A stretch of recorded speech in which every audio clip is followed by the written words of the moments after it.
What's up, Infected, and welcome to the Kwarenteen. Today I'm going to be taking a look at a game that was sent to me by the name of Terra Formars from Japanime Games. Now, Terra Formars plays 2 to 4 players, and it's based on the anime title of the same name. Now, I have not seen the anime, but from what I understand, we've attempted to colonize Mars by sending cockroaches and fungus and stuff like that to Mars, and then just kinda let it do its own thing. And now we're coming back and finding out these cockroaches have evolved and mutated into these essentially Attack on Titan size, just gargantuan cockroaches. And then now we are a group of adventurers that are going in and competing over glory and who gets the last kill and who's better, but we're also still trying to kill the cockroaches, but only one person can actually be the victor and actually gain all of the glory. So let's just go over to how the game's played.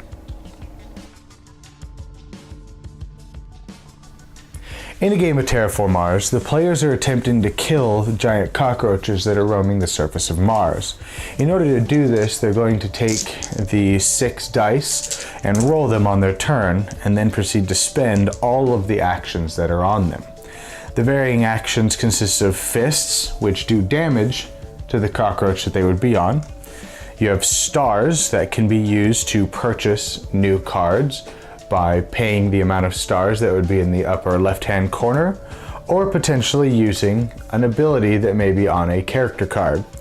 Most abilities require stars and syringes.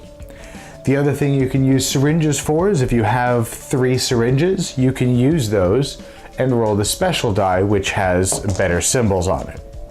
But be careful, because some of the symbols are the yellow caution symbol, which may or may not activate some of the cockroach's abilities. For example, on a player's turn when they roll the dice, the player might use the 3 fists that they see here in order to put 3 damage on the cockroach. The cockroach would require 10 damage to be killed. This would be the cockroach's special ability. In this case, would be activated if the player rolls any caution symbols. And then this is the number of victory points that they would be awarded for killing this cockroach. However, above it, if you notice, there's a little blue card. There's a little yellow symbol that kind of looks like this.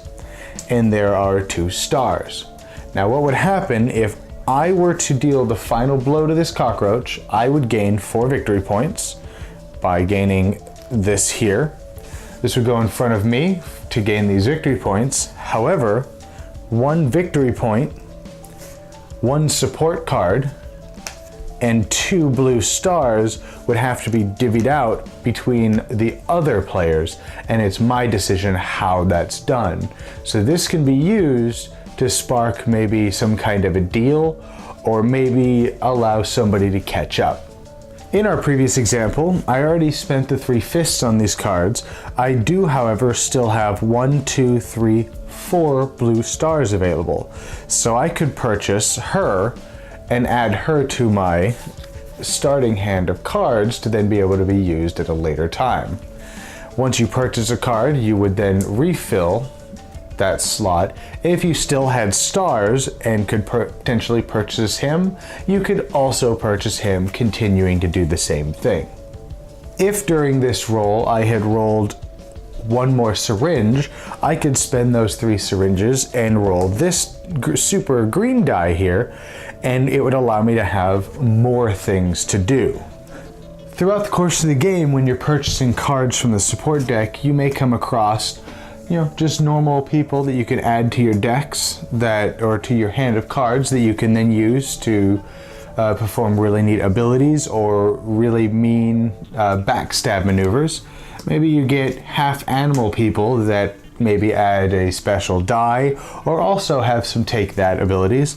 Or maybe you get some really cool equipment that permanently stays out in front of you and permanently adds things to your roll, or maybe makes things cost less.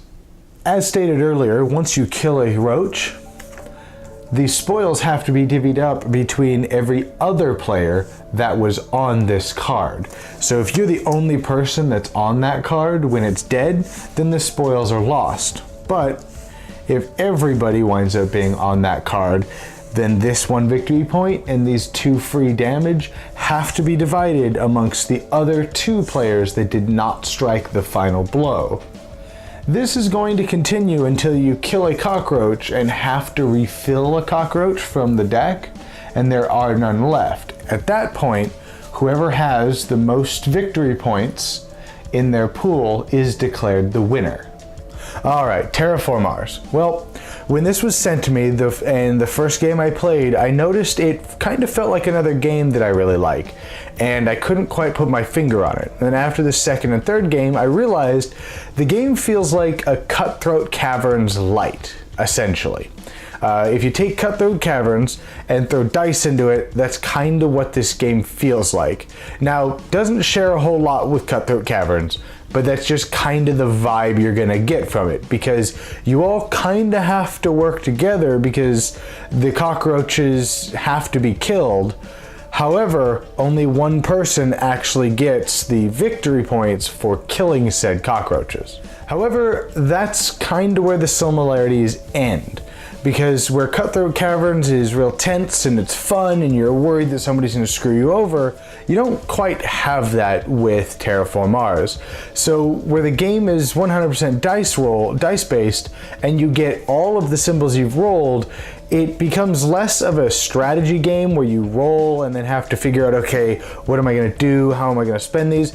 It feels kind of like a roll and move, essentially. You're rolling the dice and you're just spending all the symbols.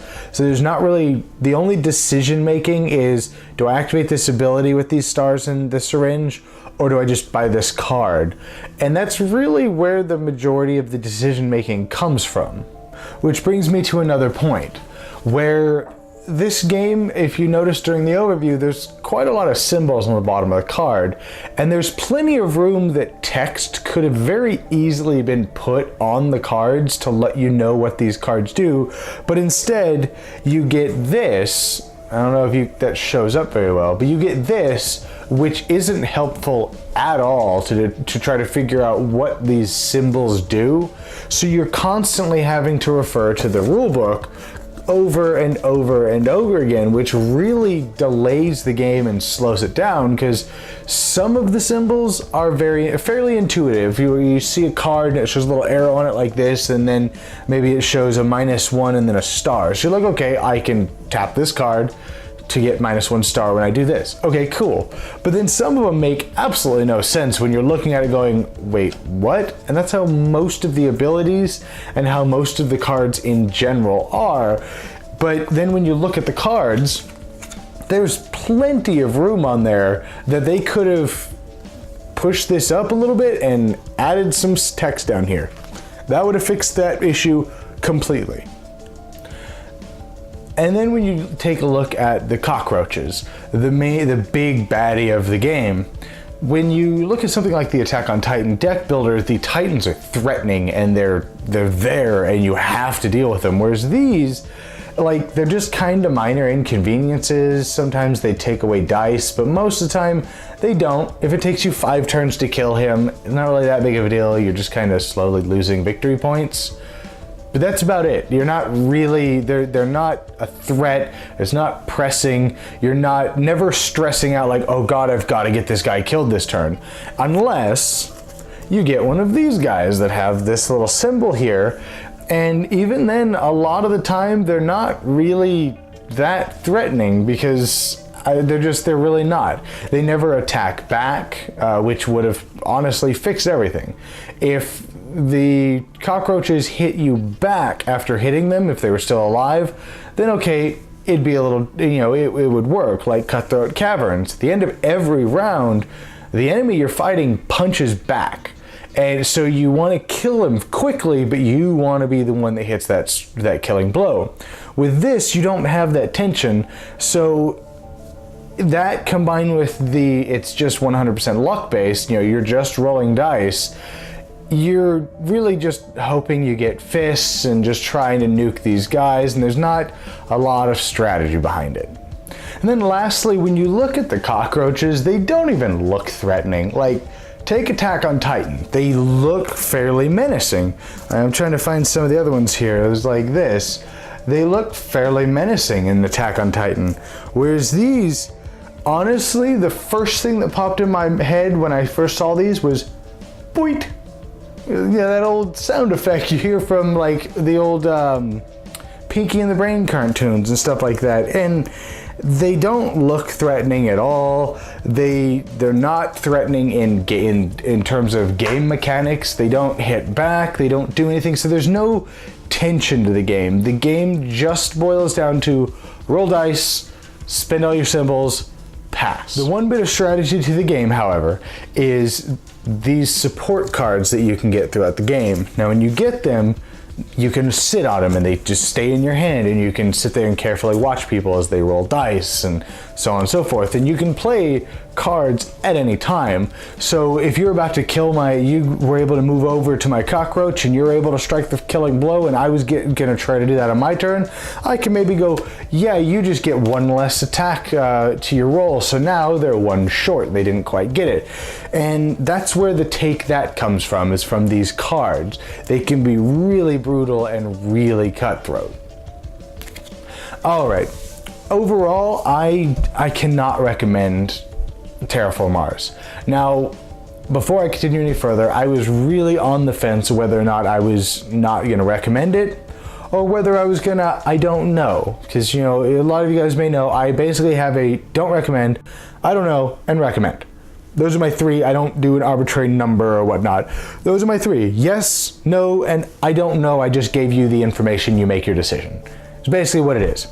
And so I was teetering on yes, or sorry, a no and a maybe. This game was never a yes. So while you're playing it, the biggest culprit that drags the game down is the fact that, as I said earlier, the enemies are not threatening. There's very little that they even do. Sometimes they're more of a minor inconvenience. So you're really competing with the other players, which is fine. But the main target of the game should really do something other than just kind of be inconvenient. So especially when the game is so heavily luck-based, you're rolling dice and then you're just spending all of the symbols on the dice. So you're not deciding what you're going to use this die for. You're not allocating dice to actions and trying to sacrificing anything. That's really the biggest culprit. You're not sacrificing things on a turn, which is what makes a game like this tense. When you're like, okay, I rolled all these dice. I can do all these things, but I don't have enough actions. I have to allocate them to these certain things, and it makes it tense. Whereas this, you just go, I'm just going to spend everything. My turn's over.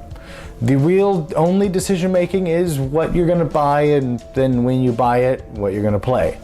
With that said, the reason I was going to give it a maybe was when you do get over that, if you're just playing with some friends or maybe some kids, or you know, with friends and you're drinking a little bit and you're just wanting to chuck some dice, because let's face it, I hate 100% luck-based games, but I like to chuck some dice. So maybe I throw some beers back, I roll some dice with some friends, and we have fun.